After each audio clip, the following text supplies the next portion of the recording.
Faça uma excepcional noite. Hoje é sexta-feira, 10 de fevereiro de 2023. Hoje está fazendo uma semana que faleceu a Glória Maria.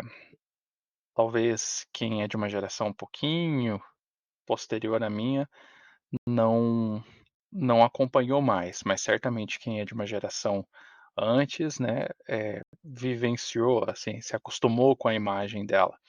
E eu recomendo que independente de qualquer coisa você pesquise mais a respeito da vida dela, que foi realmente extraordinária. É o tipo de pessoa que vale a pena a gente se aproximar e conhecer e copiar os códigos dessa vida, né. Foi a pessoa da mentoria dessa semana e muito brevemente eu queria compartilhar, um código muito poderoso da vida dela. Ela disse que a sabedoria da vida é não estacionar. E ela foi tão precursora em tantas coisas, né, primeira negra na TV brasileira a ser repórter, primeira mulher a cobrir guerra, primeira apresentadora negra, muitas coisas que ela foi realmente uma pessoa que levou uma disruptura no seu tempo, né, e conheceu aí 163 países. Tem uma coisa muito interessante que ela diz numa entrevista, né, porque ela conviveu com um câncer, ela disse que ela em nenhum momento pensou a respeito do fim.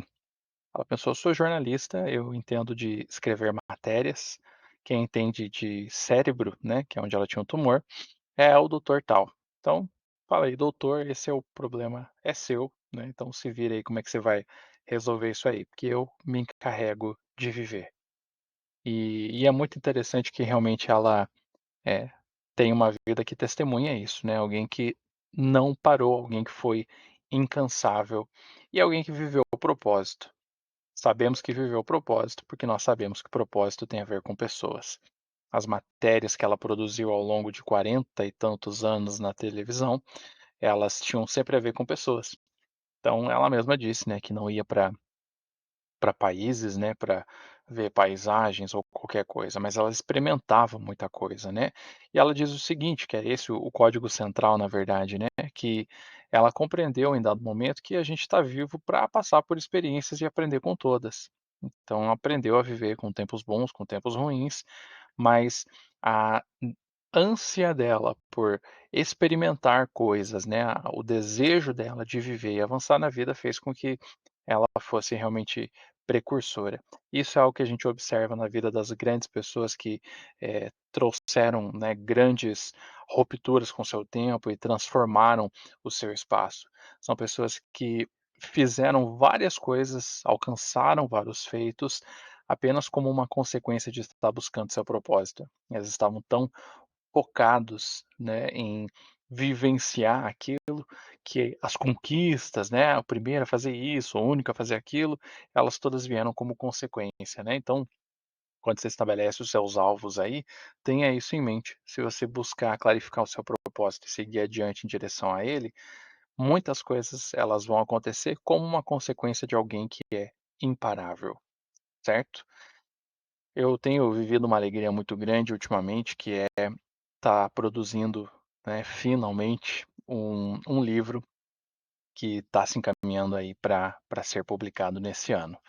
Eu digo finalmente porque a primeira vez que eu senti vontade de escrever um livro, eu tinha 13 anos de idade. Daqui uns dias eu estou fazendo 29. E eu tenho, né, modéstia à parte, um grande repertório de leitura, porque foi o que me acompanhou a minha adolescência inteira. Eu sempre fui muito interessado por ficção e depois fui aprendendo até outros temas, né, e sempre tive vontade de escrever. Várias vezes escrevi e acabei perdendo, jogando fora, por conta de travas do perfeccionismo e uma série de outros fatores. Mas está perto de sair. E é natural que alguns momentos do transbordo, eles vão estar muito alinhados com aquilo que eu escrevi naquele dia. E hoje é um desses casos, né, tem sido nos últimos dias. Mas eu queria falar com você a respeito de alguns inimigos que você tem, mais especificamente o inimigo da autocondenação e o inimigo que se chama desânimo, certo?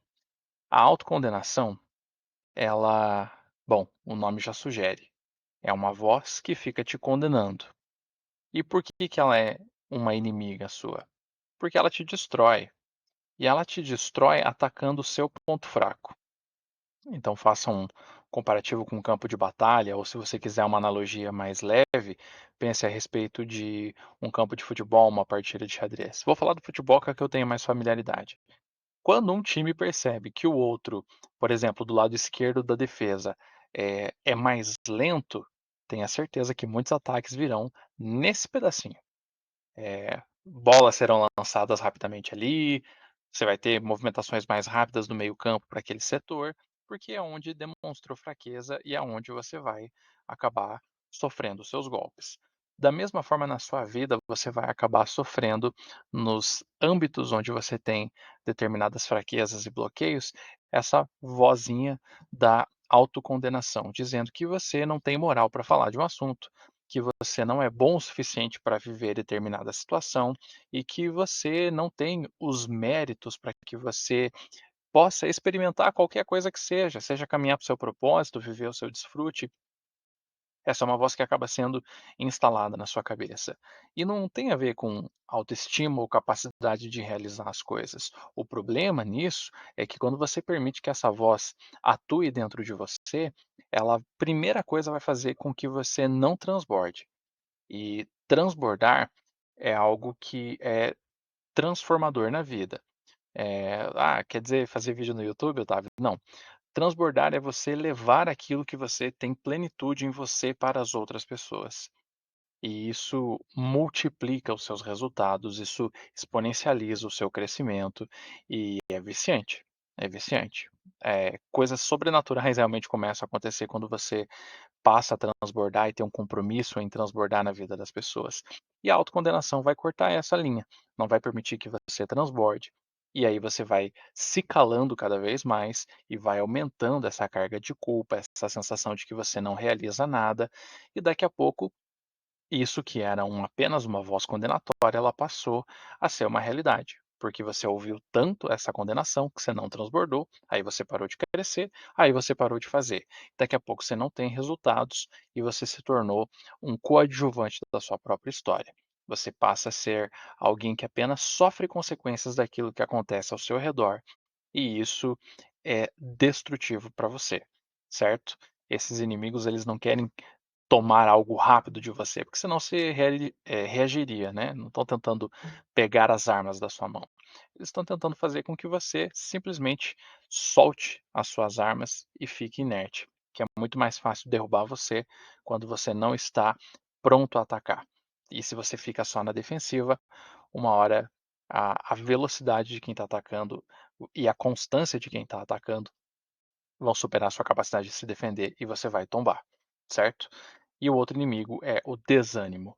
Desanimar é perder a ânima, é perder a alma. A sua alma envolve as suas emoções, a sua vontade e o seu intelecto. E é ali onde você vai surgir, você vai ter os seus impactos.